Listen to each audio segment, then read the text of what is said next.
You know, as I started thinking about points of light and what this event represents, I started thinking about all of the people in my life who were just that.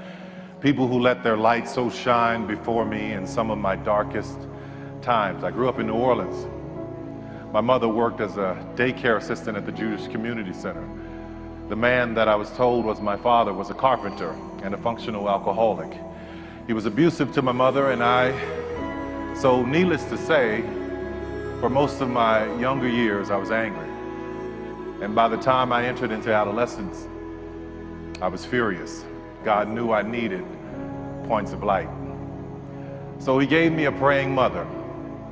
Not more than a baby herself, when she married this man, she tried her best to protect me from him. But with no life skills of her own, she did what she knew how to do. But oh, how she loved me. Friday was payday for him, so he would come home happy. But that was short-lived. He would go out and return a few hours later drunk and angry, yelling and fighting her. And as I watched in horror, God knew that this little boy needed points of light. This happened every Friday and every Saturday night, but come Sunday morning, my mother would come in the room and wake me up, shake me in my chest and say, "Come on, baby, let's go to church." When we get there, I would see my mother up in the choir singing, happy, rocking, talking about, "Thank you, Jesus." I remember being a little boy wanting to know this God, this Jesus that made my mother so happy. She said, "Baby, I'm gonna teach you how to be a Christian, the real one. You know, the ones with flaws, that makes mistakes, the ones that God himself used in the Bible, that kind, not these perfect pretending holy rollers," she called them, you know. She taught me that God loved me, and oh, what a point of light he has been for me. Now, I'm sorry, I know it's not politically correct to talk about God and faith these days, but oh well, they gave me a microphone. Thank you for allowing me to be myself. It was my mother teaching me about God and faith that allowed me to forgive my father and also to be able to understand them both. Now that I'm older, I realize that my parents had no examples. They were two wounded children trying to raise a wounded child. Years later, I would enter into show business not knowing that I was carrying a desire to share what I had learned and witnessed growing up.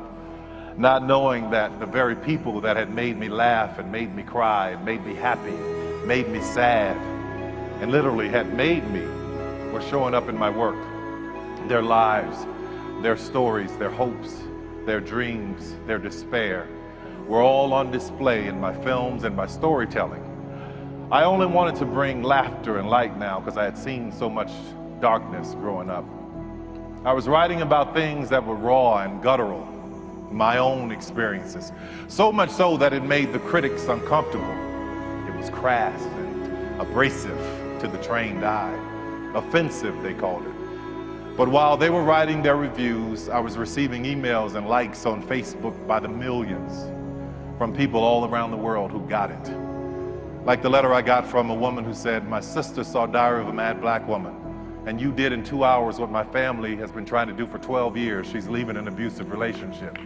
Yeah. It was the point of light. Or the letter that I got from a mother of a little boy in Houston who has autism, and she was telling me that it's my shows that keep him calm enough to go to sleep in the evening. A point of light. Or the single mother who sent me an email saying that she had it and she was going to commit suicide. She rented a hotel room and she wanted to spend the last day with her kids. So she brought them to this hotel and she said, "Anything you guys want to do, you let me know." One of them said, "I want to watch one of Tyler Perry's plays." So they watched the show. And after they watched it, she was no longer depressed. She found herself laughing and happy and joyous. And she no longer wanted to commit suicide. That's a point of light. It feels great to be able to lift people on this level, but you also have the power to lift people even if you don't have this platform. As I look back over my life, there were many people that had a hand in shining light into my darkness when I was growing up. Like Mr. Johnson, who lived next door to me. He told me that I was special. He bought me my first pair of nice dress shoes. They were wing-tipped leather, hand-stitched, and I hated those jokers. I wanted some Chuck Taylor All-Stars. but he was a point of light.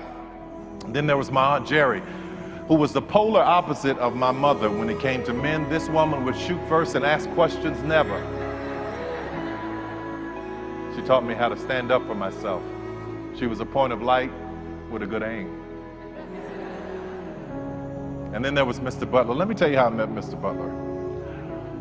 I had just started junior high school, and in order for me to get to high school, I had to walk through the drug dealers, literally step over the whores and the drug addicts, walk through a graveyard, then in the next block past gang members, and then go through the projects, and then come to a 6-lane intersection, and it was always busy, but just beyond that was the school. Well, one day as I'm approaching this intersection, I hear this voice saying, "Will someone help me cross?" He was in a suit. He had a cooler in a hand and a folded lawn chair in one hand and his cane in the other. "Will someone help me cross?" he said. People kept ignoring him, walking past him with their busy lives. We were poor, but we were busy. I don't know why poor people are so busy. I said, "I'll help you," in my 13-year-old changing voice. He said, "Well, thank you, son. May I have your shoulder?" I wish I had time to talk about giving your shoulder to somebody. I said, "Yes, sir."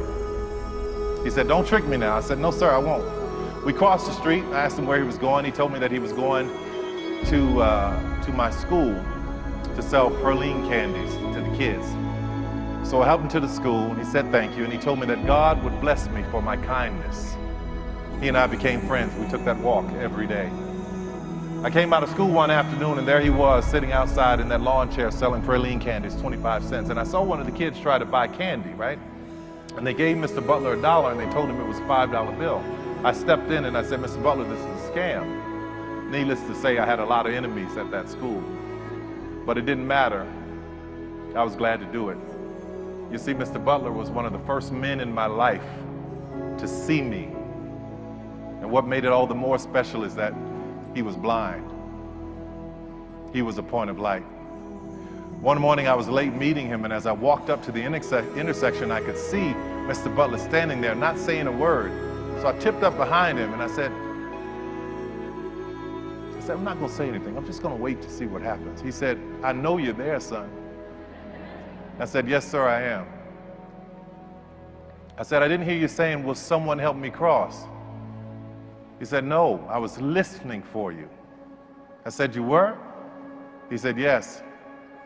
Sometimes in life, son, when you pray and you've said all you can say, all you have to do is stand and wait and listen." What a point of light he was.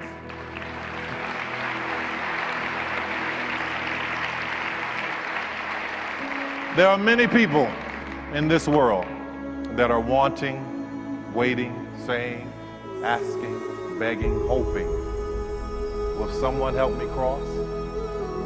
We all have the power to be a point of light. Thank you. God bless you.